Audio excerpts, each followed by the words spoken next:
I have both sides, I'm hospital experience, company experience. Okay, sir. So they are getting a good knowledge, really speaking. Yeah, that's very good, sir.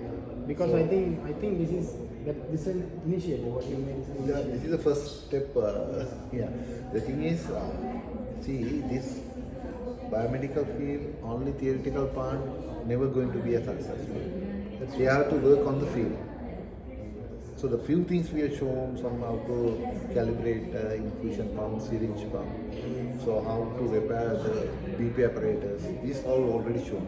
Those are simple things. Anybody can do, right? But you know what to do.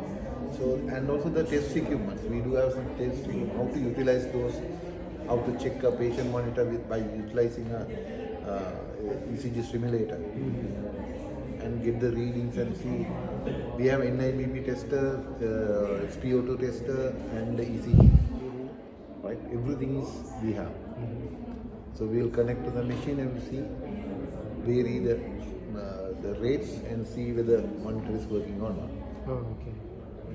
So the test equipment are also doing a bigger part.